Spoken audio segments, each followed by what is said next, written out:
Positive influence can have an incredible effect on your life, but so can negative influence. Both will take you somewhere, but only one will take you in the direction you truly wish to go. It's so easy just to dismiss the things that influence our lives. The man says, I live here, but I don't think it matters. I'm around these people, but I don't think it hurts. I would take another look at that. I've got a good phrase for you. Everything matters. Now, sure, some things matter more than others, but everything matters. Everything weighs something. So you've got to keep checking to find out whether associations are tipping the scales toward the positive or toward the negative. It doesn't hurt to look, right? Ignorance is never the best policy. Finding out is the best policy. People around us can keep nudging us off course, a little at a time, until finally, 10 years from now, we find ourselves asking, how did I get here?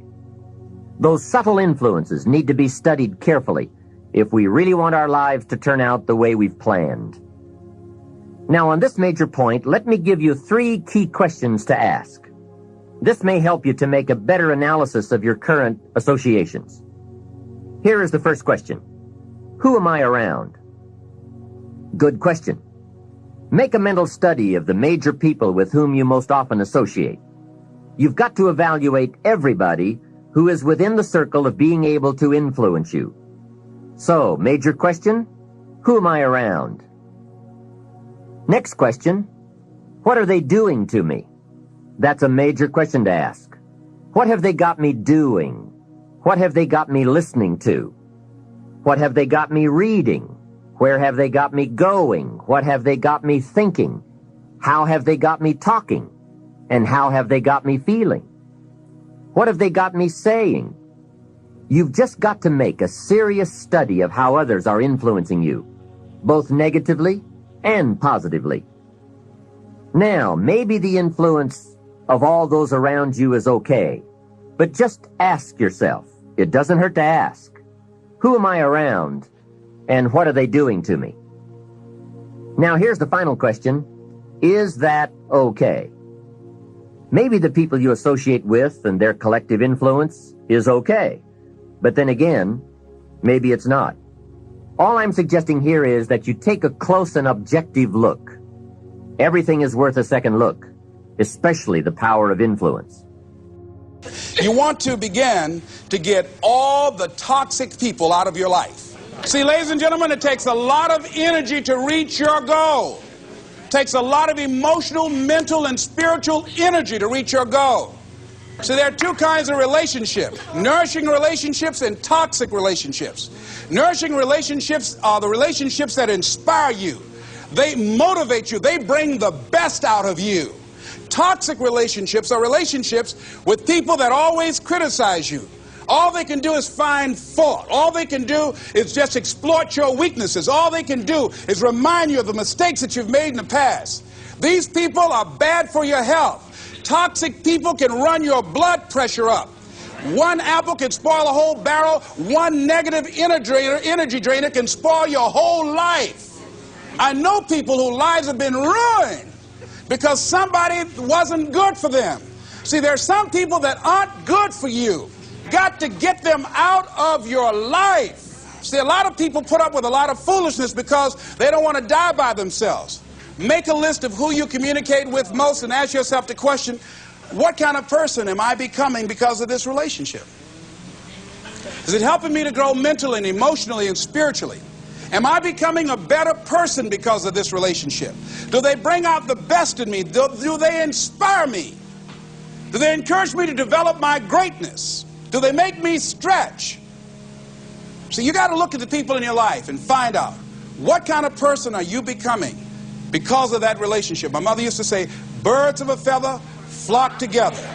You run around with losers, you will end up a loser. Perhaps you've heard the story of the little bird. He had his wing over his eye and he was crying. The owl said to the little bird, "You're crying." "Yes," said the little bird, and he pulled his wing away from his eye. "Oh, I see," said the owl. "You're crying because the big bird pecked out your eye." And the little bird said, "No, I'm not crying because the big bird pecked out my eye. I'm crying because I let him. Hey, it's easy to let influences shape our lives, to let associations determine our direction, to let persuasions overwhelm us, to let tides take us, to let pressures make us. The big question is, are we letting ourselves become what we wish to become? A gentleman who dramatically transformed my life, I was a junior at Booker T. Washington High School in Miami, Florida, and I went in his class looking for another friend, and he said, go to the board and work this problem out for me. I said, sir, I can't do that. He said, why not? I said, I'm not one of your students. He said, do it anyhow. And the other kids started laughing, saying, he's Leslie, he's DT. And he said, what's DT? His brother is smart, but he's the dumb twin.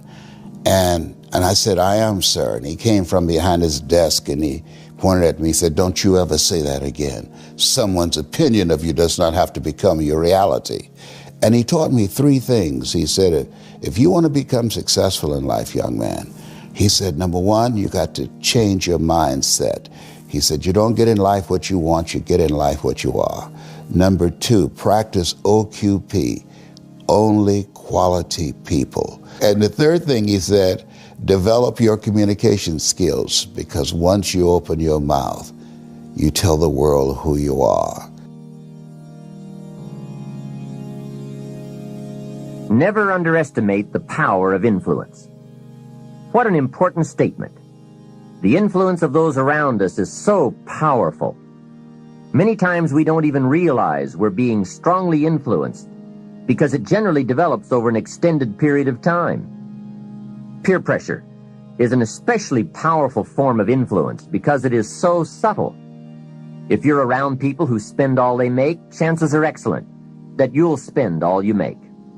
If you are around people who go to more ball games than concerts, chances are excellent that you'll do the same. If you're around people who don't read many books, chances are excellent you won't read many books.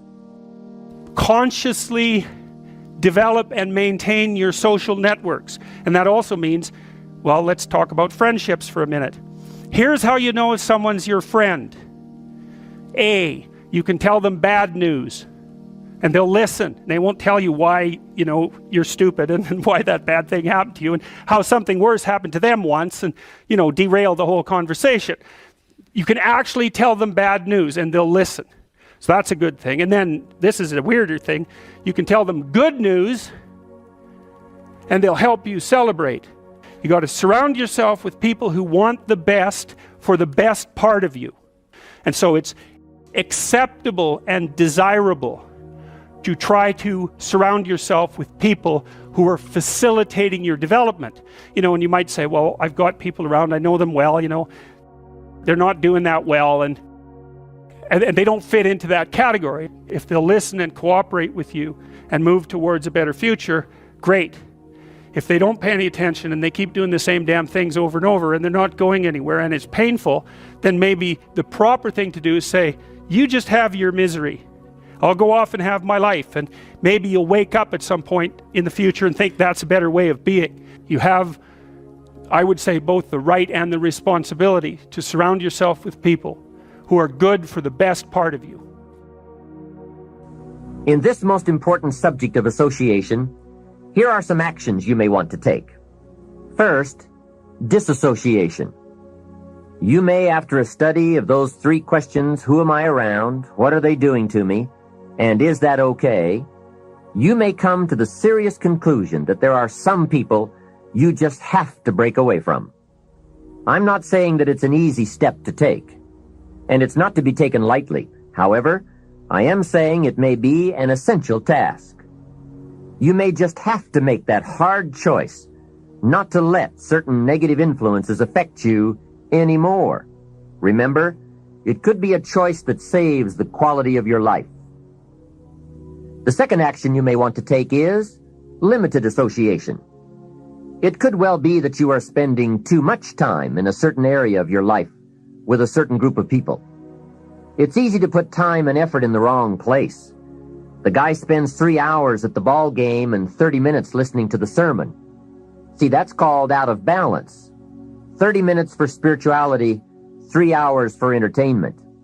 That doesn't weigh well 5 years from now, 10 years from now, when you take a look at the sum total of your values in your life.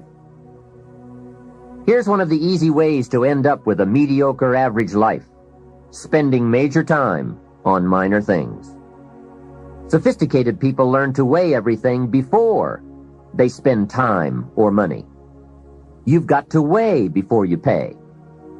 Whether you're going to spend heavy time or light time, you've just got to weigh. Otherwise, if you're not careful, you can get trapped into spending heavyweight time with lightweight people. Now, it's okay to have casual friends as long as you give them casual time, not serious time. Spend major time with major influence and minor time with minor influence.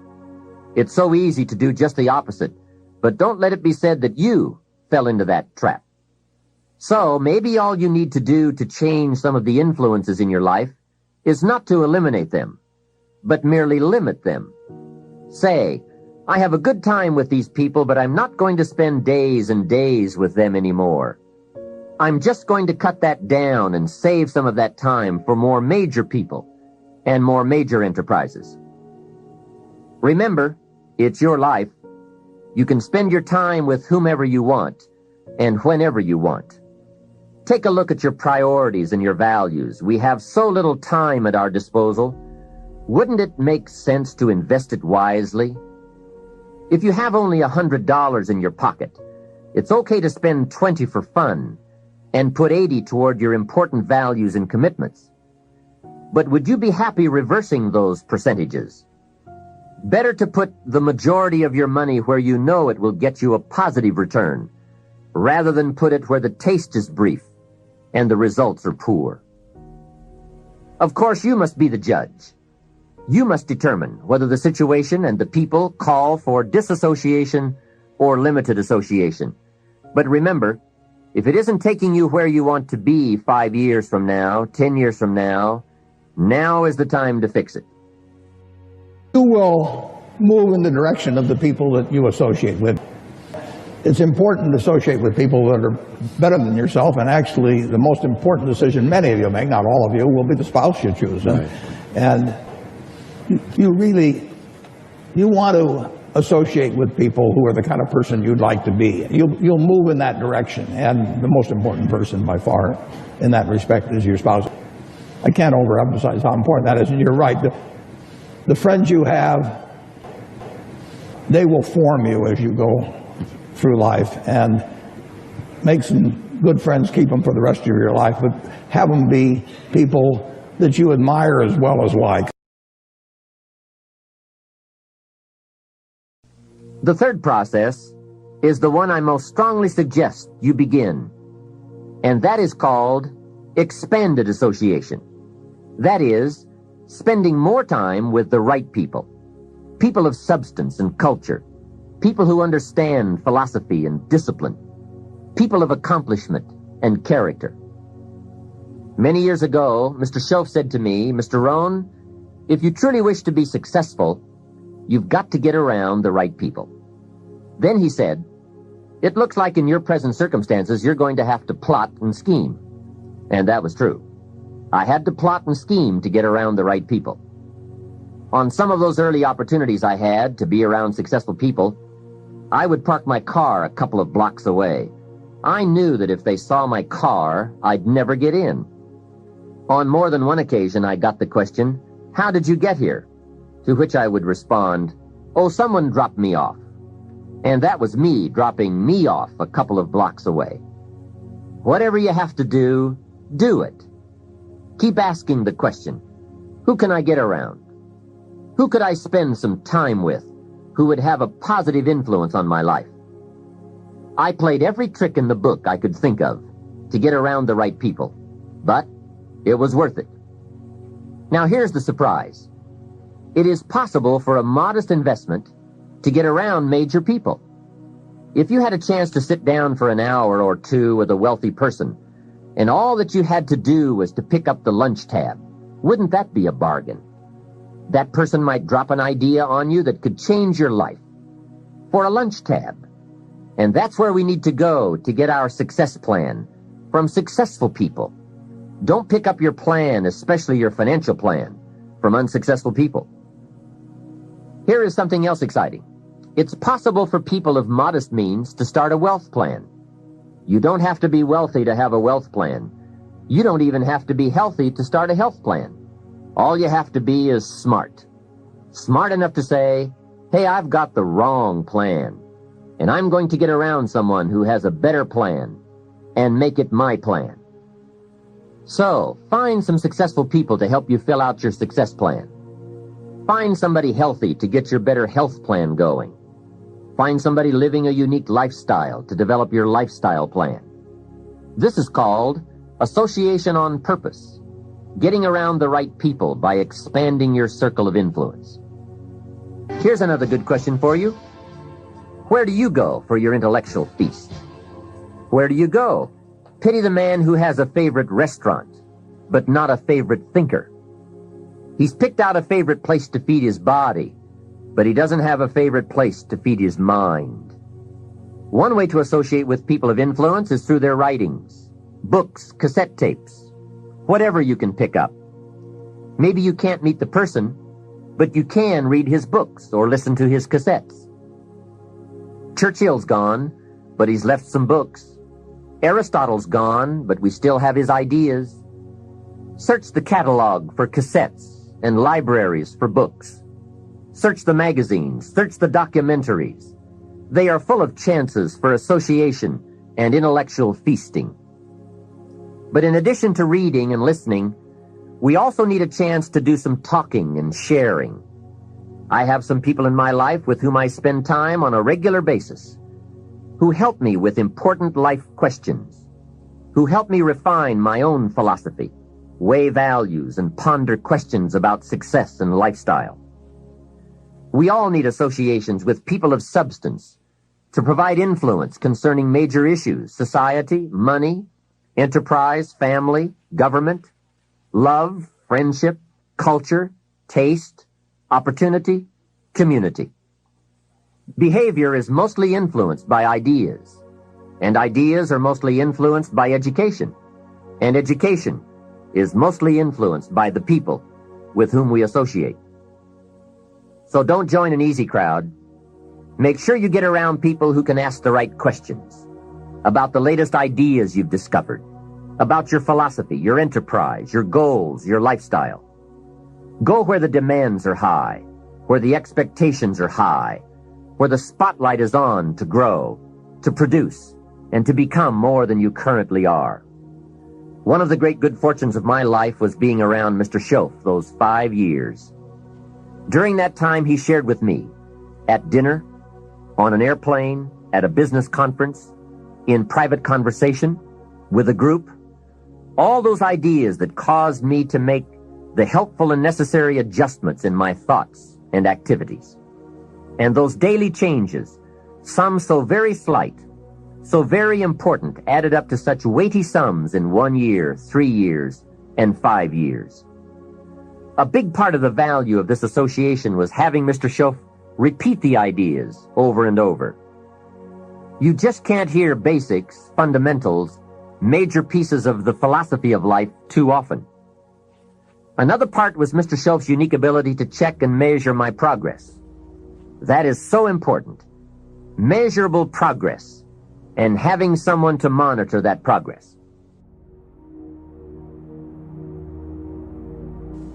I will never forget my first list of goals that I put together after Mr. Schoaf's breakfast lecture on setting goals. My list contained only 4 or 5 items. When I showed it to him, he said, "Is this your list?" I said, "Yes." Then he started asking those very wise questions that all people of success and substance are inclined to ask. He asked, "How about your health goals?" I didn't have any of those on my list. He asked, "How about your investment goals?"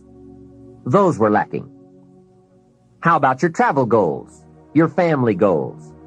How about your goals for gifts and sharing? Who would you like to meet? What would you like to become? What skills would you like to develop? Did you ever want to write a book, a poem? Would you like to be a sophisticated person of power and influence and culture? How about education for your children? Would you like to be debt-free?